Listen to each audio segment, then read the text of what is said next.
if I just told you that applications at our college are up 15%, you might celebrate. But then if you find out all of your peer schools are up 25%, oh, that's important context.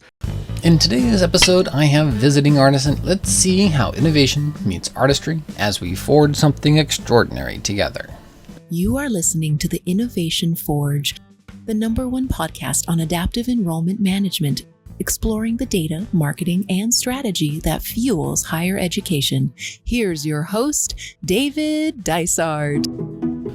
Hello, Guilders, and welcome to another episode of the Innovation Forge. I am your host, David Dysart, and I'm thrilled you're joining me on this journey into the innovative world of higher education and adaptive enrollment management. What if I told you that more data might actually be the reason why your enrollment strategy is failing? Seriously, are you making better decisions or just drowning in dashboards? In this episode, I'm joined by Will Patch, CEO of Clarity EM, and one of the sharpest minds in enrollment strategy, who breaks down why most colleges are still talking at students instead of with them, and how we can actually flip that script. We talk about the 4 Ps of enrollment messaging, plus why data barfing is killing your communication, and how to build a culture that embraces experiments, insights, and yes, even failures. And just wait until he talks about using a cold smoker to make cookie dough. Whether you're on the front lines of recruitment or steering institutional strategy, this conversation is packed with clarity, practical wisdom, and maybe just a little bit of smoke. So let's see how enrollment clarity takes shape today. Will is the CEO of Clarity EM, a research and consulting firm for enrollment management and marketing focused on data insights. Previously, he held roles at Niche and Manchester University, spanning recruitment, enrollment operations, and institutional research. You may have seen him presenting at NACAC or affiliate conferences, AACRO-SIM, Case Higher Ed, Slate Summit, or the Enrollment Insights podcast and webinars. Huge fan. Thank you for those, Will. Thank you. He also wears a lot of hats. College Partnership Manager for Schoolhouse.world, a free tutoring and college prep platform founded by Sal Khan. Hi, Will. How are you doing? I'm doing great, David. Thanks for having me. Thank you. I'm just going to be starstruck this whole time, so just ignore that. It'll be fine. I'll fanboy out while you talk. Hey, But you did a good job with the acronym soup through there. yeah, like, okay, I got it. So lock in. Before we start, though, you did mention your general scientific nature and endeavors and how that reaches beyond higher ed even into barbecue. Talk a bit about that. Yeah. So my background in college, I studied chemistry and psychology, sort of the natural pairing there. I like things that can be documented, studied, tested. I also really like food, so I do a lot of baking and cooking, which is all very heavily based in chemistry, right? Baking is so chemical. I also love a lot of barbecue. So I've had smokers of various kinds now for 14 years. Yeah, 14 years. But I keep notebooks every time I do something. Okay, I'm tweaking this rub. I'm tweaking the sauce I'm going to use. I'm doing different temperatures, different times. So I keep these logs of everything I've done. I came up with, I like to call it campfire cookie dough. So actually smoking, if you're doing edible cookie dough, you have to actually cook the flour. So you eliminate that risk of salmonella. So I cook it, though, in my cold smoker. So it's getting this hickory flavor to it. And then at the end, smoke some chocolate chips. You'd be amazed at how delicious smoked dark chocolate is. It's hard not to just sit there eating the chunks of chocolate, but then combining it all and making edible cookie dough that has this wonderful smoky flavor. That's wonderful. Again, I'm going to struggle very hard not to just talk to you about barbecue for the next half an hour. I'm going to try to keep it, again, on track, though. Yep. That sounds amazing, though. It's one of those things that's on the back of my mind. Like, I'm going to get into that, but I'm going to go fall down that rabbit hole so far. It's delicious. Any little thing you can do to experiment and then eat your experiments is always fun. Yeah, you have your cake and you eat it too, so it's perfect. Exactly. I also love cake. So again, let's try to stay on focus. Yes. Okay, here we go. So about Clarity EM, your new adventure and your mission. What gap in higher education strategy did you see that actually inspired you to start Clarity EM? And how does the Chief Clarity title capture your approach to that? Yeah, I think that that all comes from this idea that you might hear people say, "Oh, we just don't have enough information." But what really is lacking is the insights. There's almost in a lot of cases you see too much data.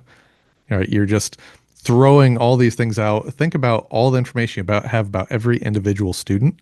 You have behaviors, you have their application data, you have their inquiry, prospect. Once they're a student, you have all this other information. But how often is someone going through and actually taking insights from that you can act on? Is it going to be something you can tactically work with to make better decisions, to better speak to individual students rather than just sort of data barfing everywhere and throwing as much information at students? And maybe some of it's relevant, maybe some isn't. Um, so that was a big part of it. But I also missed working one on one. I mean, for the first 5 years of my career, I was on the road admissions counselor. So I was spending 12 weeks every fall and 2 to 4 weeks every spring on the road working one on one with students. I loved that. And then I worked bigger scale, right? At Niche, it was very much, it was me speaking to a room of 800 people on a webinar. You can't do one on one. You can't. So I want to get back at that. I miss that. It's fantastic. I mean, as a person who was one of those 800 people in the webinar, I am glad that that was a chapter of your career that we could learn from. It was incredibly helpful, informative of my own work. So thank you for that. Yeah. Yeah. I'm glad to hear that it was hitting some chords there. Oh, definitely. And I wanted to get to your tagline, the data informed, human driven, which I just really love that as well. How do you balance that quantitative research side with the human side of admission strategy? Yeah. I think that that's really how I describe my process is you need data to inform what you're doing. You've got all this information on students, on high schools, so what's working with that counselor, what's not. You've got tons of data out there. What you need is someone to humanize it. Because I think that a lot of times if you look too high level at data, you get led down some wrong roads because you miss the nuance. You miss the so what. So, and you might see this elsewhere, but whenever I talk about using information, whether that's sharing a webinar, whether you're one off an email, I try to frame things as what, so what, now what. So you have to give the information, what's that data? The so what is, what does it mean? How is it relevant? What's the context, right? If I just told you that applications at our college are up 15%, you might celebrate. But then if you find out all of your peer schools are up 25%, oh, that's important context. Or you might see everyone else is down 15%. Okay, we're doing something really right. But without that context, it's just data. And then the now what, that final piece, you have to really inform people, what do you do next? What's the call to action? And we know what that is when we're talking to students, right? We want them to visit, apply, inquire, deposit, enroll, love their time there, graduate. But it has to be in the context of was that doing for them? If I'm sharing information with you, David, I have to put it in context for you. I have to let you know what you can do with it, right? Rather than just throw information at you and wave goodbye. Uh, what do we actually do with this? You would see that in every webinar, every white paper. Everything was framed about around what's the data, what's the context, what's next.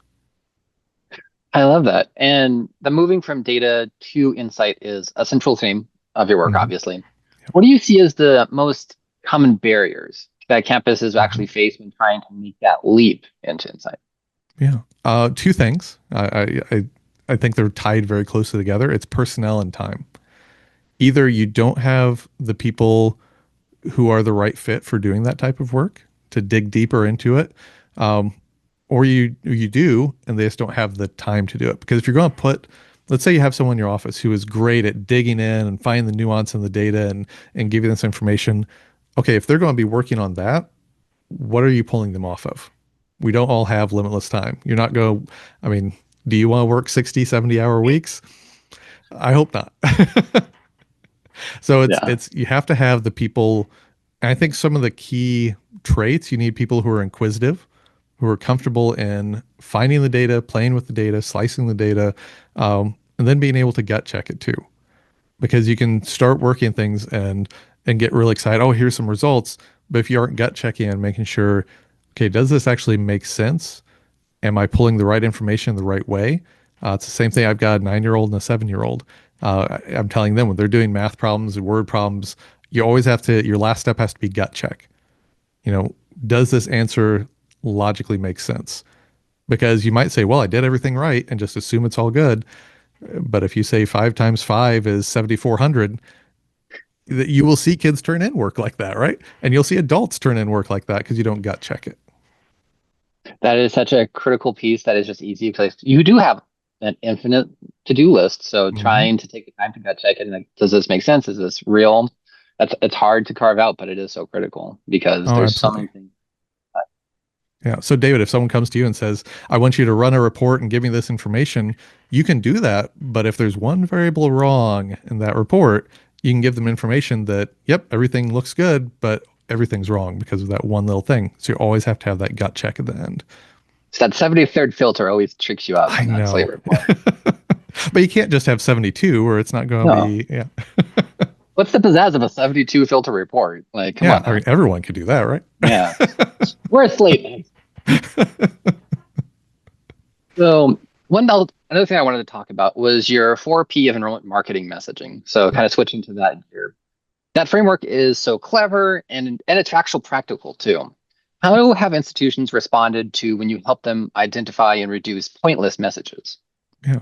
And I want to give a shout out here. Tom Baller Burdan, when he was at St. Benedict, St. John, in Minnesota, he was part of a group that we would kind of bounce ideas and kind of open up our playbooks to each other because we weren't directly competing.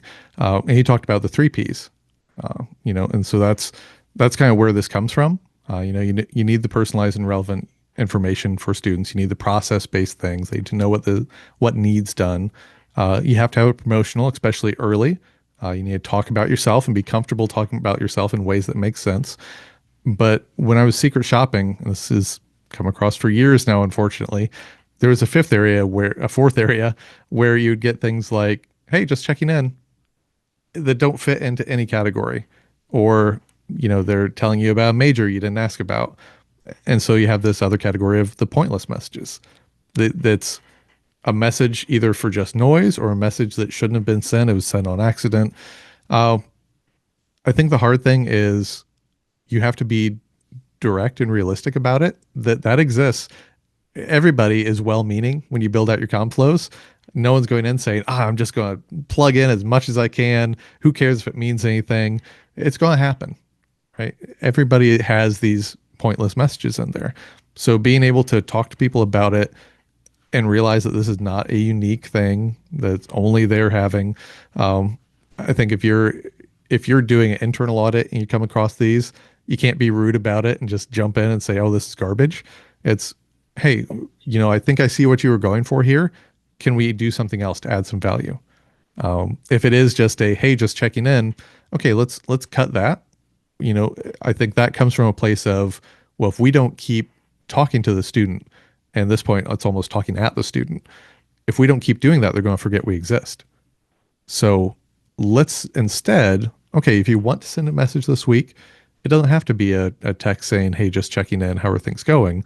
It's, maybe you haven't sent anything recently about their intended major or about a unique program on campus.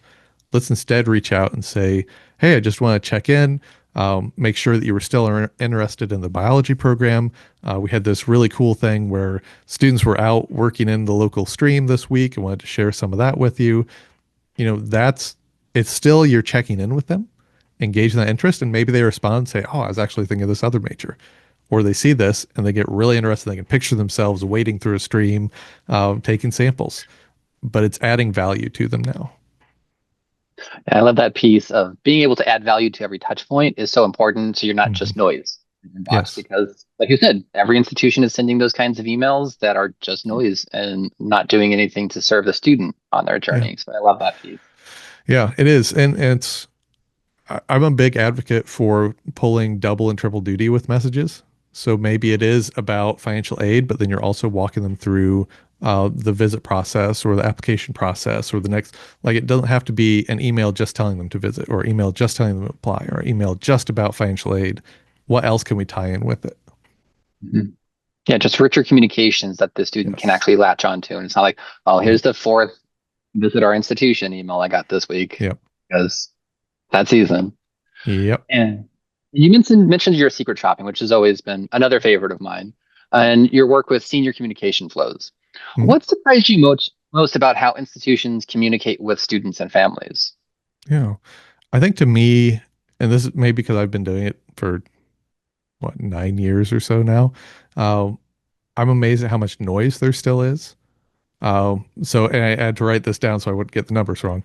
Uh, the process emails, so the ones telling them either visit, apply, fill out the supplemental form to become an inquiry if you're a prospect, something really tied to a specific action. That was 45% of all outreach.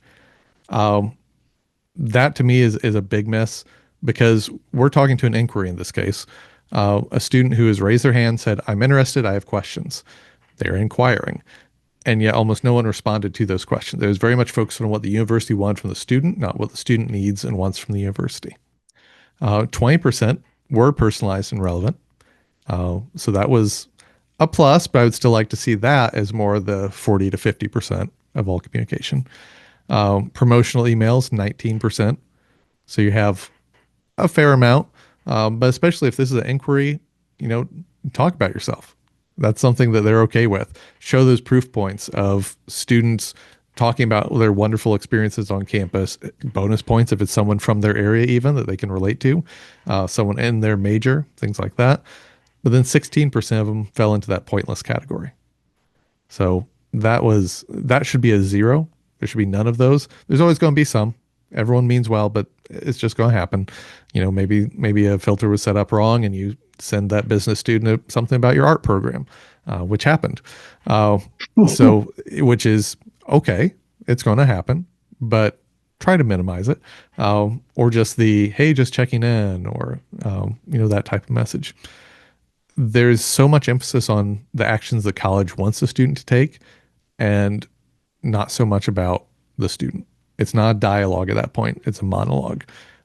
Back in a prior life when I was speaking on social media and writing social media, I always tried to frame everything as you have to be talking with your audience, not at your audience. Like if you take your posts, or in this case, your emails, your texts, and it sounds like you're just standing on a street corner with a megaphone shouting things at them, that's not communication. That's a monologue. Yeah, telling a student to visit is not a student-centric communication approach. That's just, Exactly. Yep. yeah, Yep. If you which can build that affinity where they want to and they're asking, "Hey, can I set up a visit?" Sure. We have a portal set up for you to do all that. Awesome. You want to build that affinity, not just tell them what to do. I love that. And I think that is a layer of communication that gets overlooked. Mhm. Because it does take more time, it takes more thought, it takes Oh more yeah. intentionality, but it's such a richer student experience to Yeah. be receiving Exactly. those. You're going to connect with your brand so much better. Yep.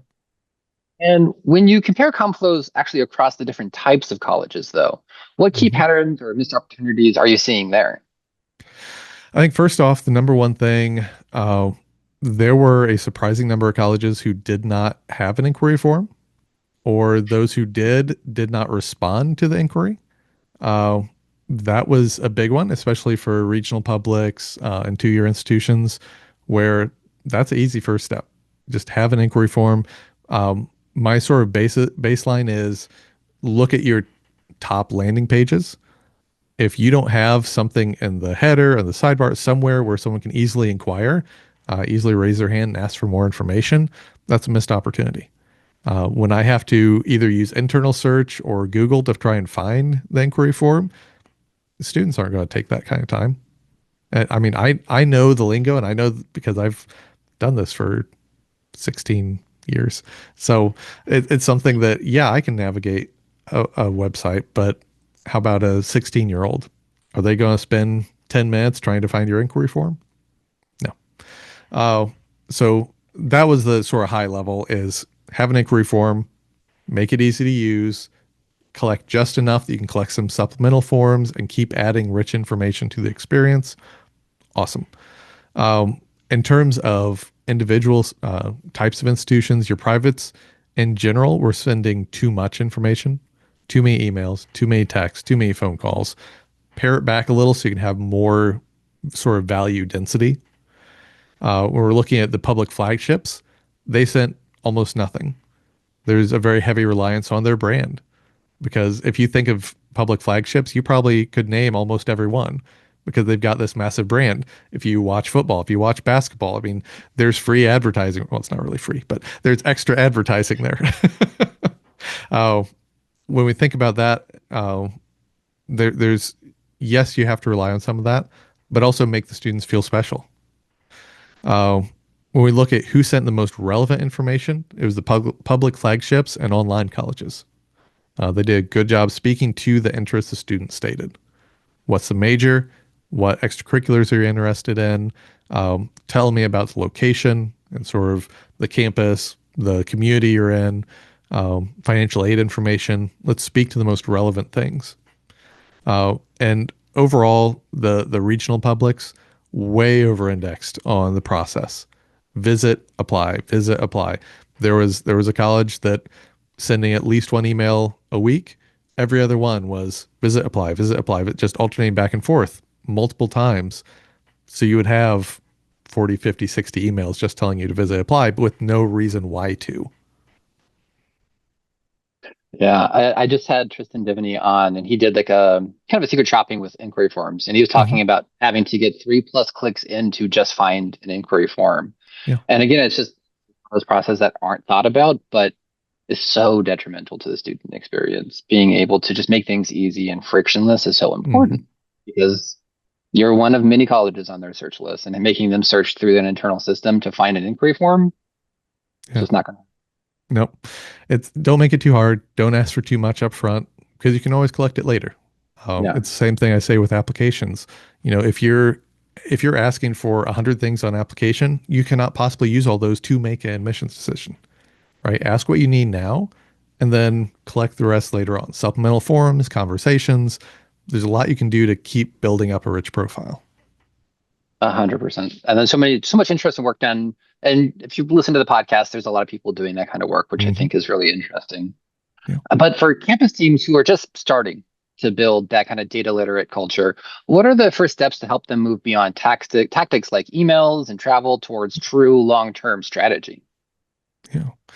Uh, I think the number one thing that it might be one of the hardest if you're doing this all internally is don't be precious with information, right? If you say, "Oh, I really loved the way this view book came together. I love the way this email was built," right? You can't hold on too tightly to something that's not working. So do some experiments, see can we get better? Like you have to, I always talk about a culture of optimization where you're constantly testing things. Maybe we're running an experiment on this section of our Conflow or this view book or the overall process. Okay, here's the build of our experiment. We're going to run it. We're going to take the findings. We're going to feed that in. Maybe we were doing the best we could. Maybe we have a way to fix things. Okay, are there learnings from that we can go apply somewhere else in our Conflow? Or maybe there's something, oh, we really saw they loved this type of information. Will that feed into our digital ads? Is that going to change what we do on social? Is that going to change maybe how we phrase things in conversations even? Like, where else can you pull this information?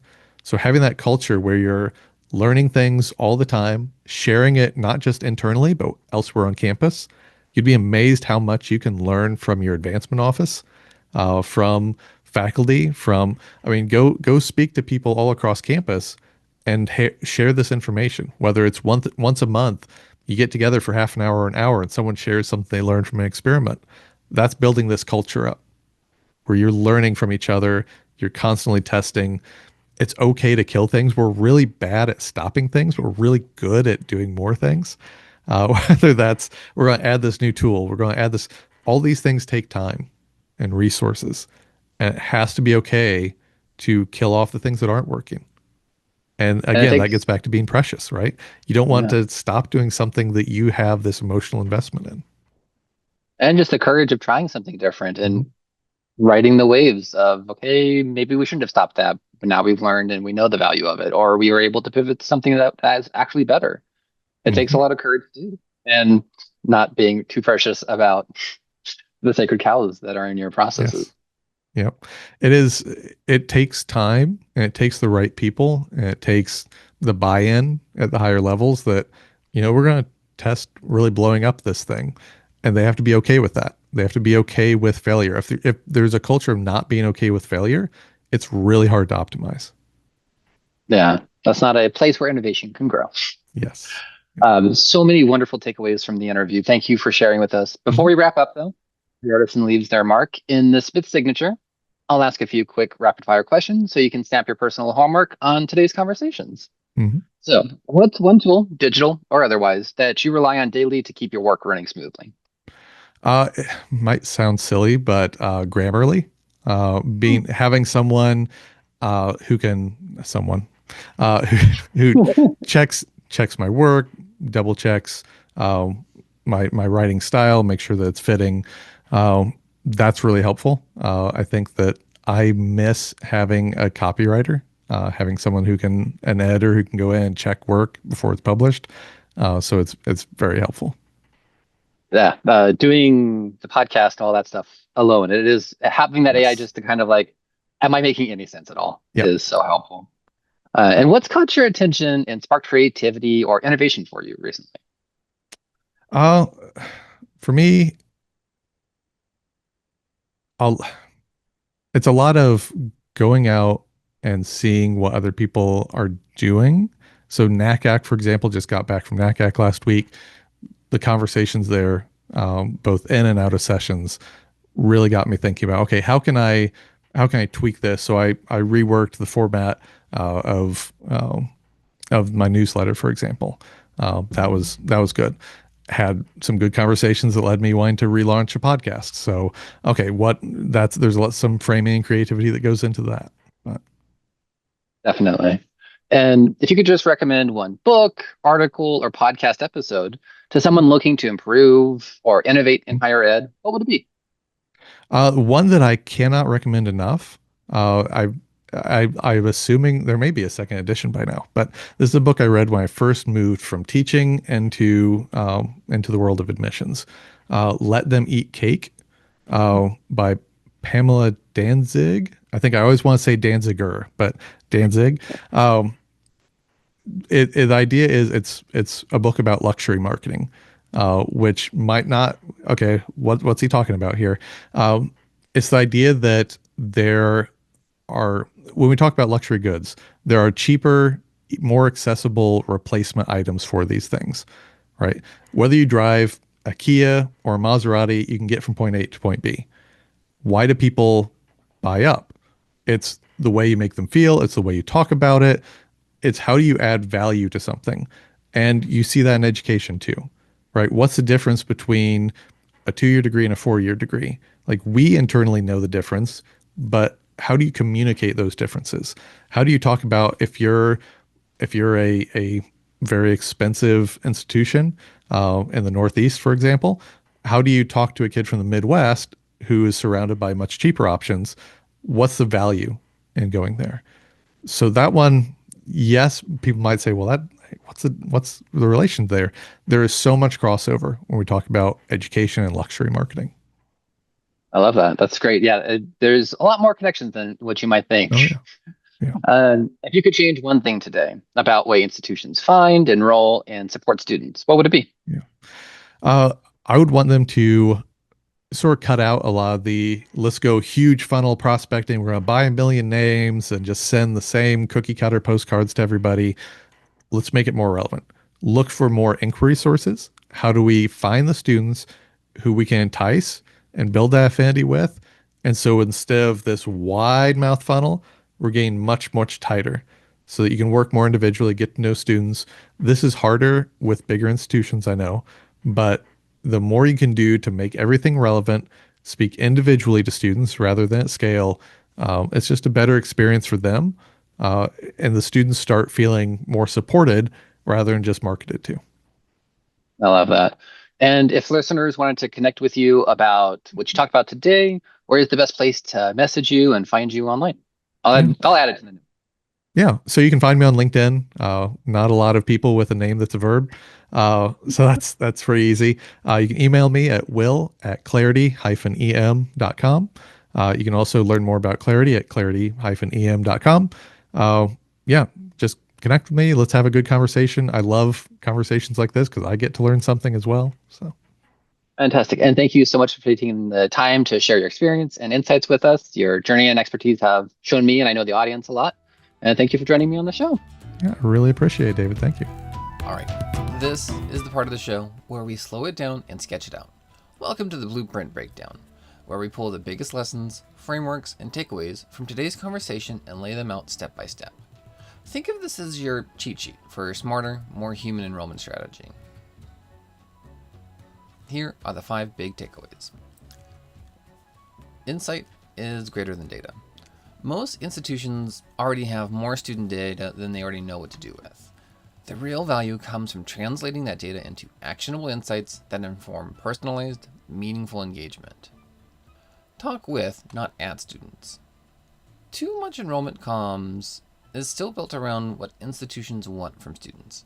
Visit, apply, enroll, rather than what the student needs. The best messages feel like a conversation, not a campaign.